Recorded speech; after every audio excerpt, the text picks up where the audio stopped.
Hey there, my name is Xiang.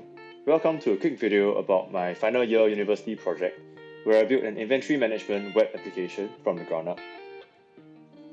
So why inventory management? This project was actually requested by a hardware projects lab in my university, NTU Singapore. There were two main pain points that the lab managers faced. 1. Save the earth. The current methods that the lab managers were using to keep track and manage inventory were mostly paper-based. As such, there was a big opportunity here to align with the university's paperless initiative by digitalizing the whole process. 2. Improve workflow. The current workflow that the lab managers followed had many inefficiencies. For example, it was difficult to quickly locate items and track their current location and status. Additionally, because the information of items were kept in separate locations and forms, such as paper logs and Excel spreadsheets, it was easy to have conflicting information about items. With these two pain points in mind, I set out to create a web application that would digitalize the process of inventory management and improve the workflow of the lab managers. I will now show you a quick demonstration of the web application that I built. For the inventory page, we have a main table showing the specific details of all items in the inventory. For example, the first row shows a HP laptop with a location as such, and asset type as such, and status as such. Within each column, you can filter and search. For example, I can filter for Lenovo laptops, and it will show me as such. Or I can search for location, let's say N11. These are the two listings that have location starting with N1-1. Instead of searching on the column, we can also search in the global search bar. Let's say you can search for Lenovo here, and it would work as well. Apart from searching or filtering, we can also do sorting. So the table is by default sorted by ID.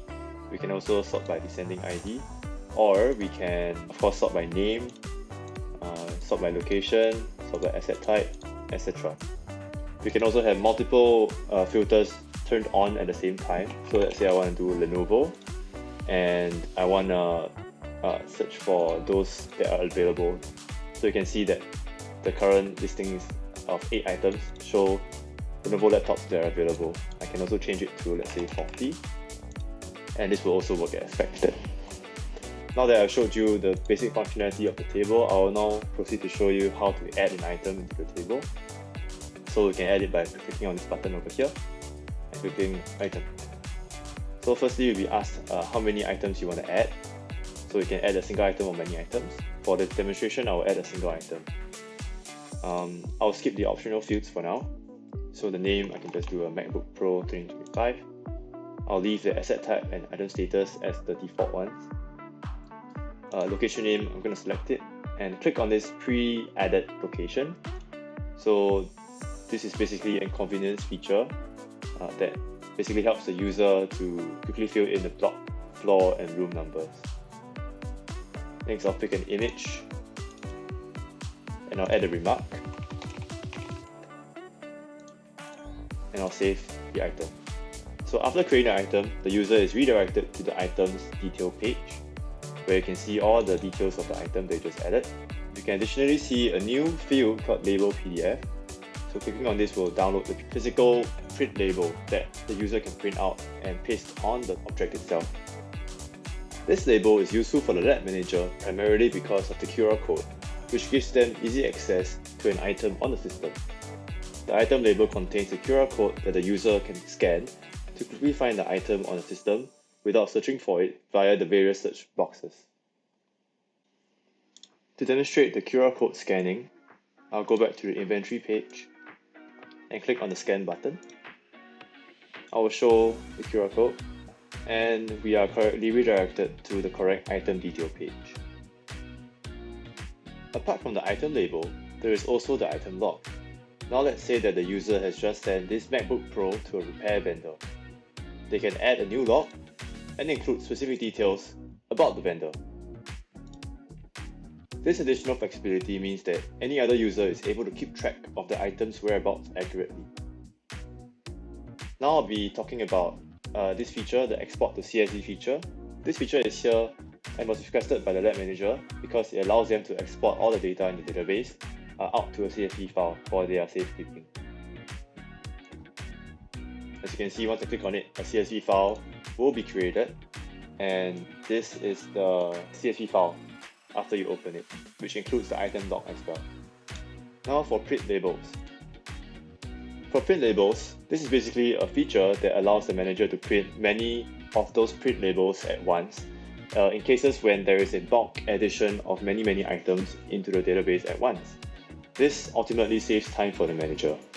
For example, I can specify that I want to print the labels for IDs 1 to, let's say, 25.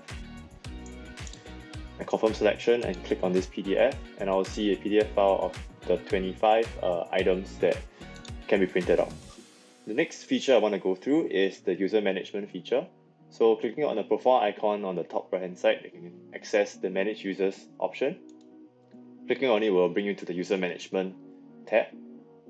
So over here you can see a table that lists all the current users that are on the system.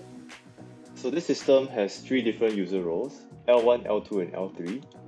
So L1 users are the users with the lowest privilege, whereas L3 users are the ones with the highest privilege. So L1 users can only create, read and update in terms of inventory access and are not able to manage users. L2 users can additionally delete items from the inventory and can also invite other users onto the system. The new invited users will be L1 users. As for L3 users, they can similarly access the create, read, update and delete functionalities in the inventory.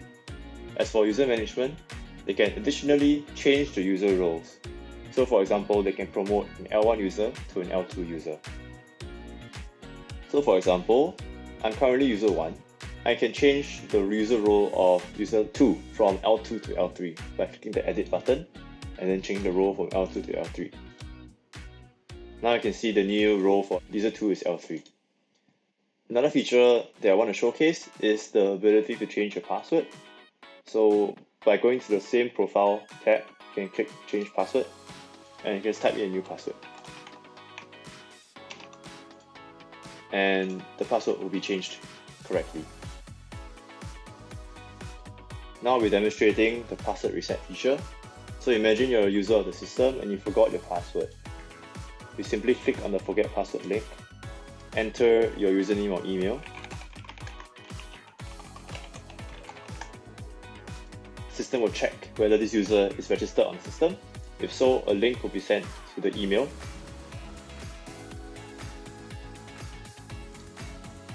After a while, an email is received in my email address where there is a link that I can follow to reset the password.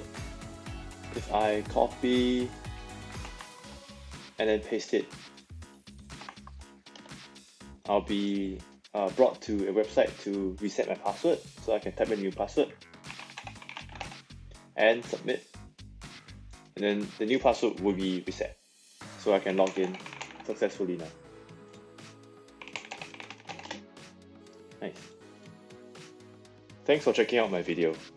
If you want to see the source code, you can head over to my GitHub account or send me a message on Twitter. Thanks for listening.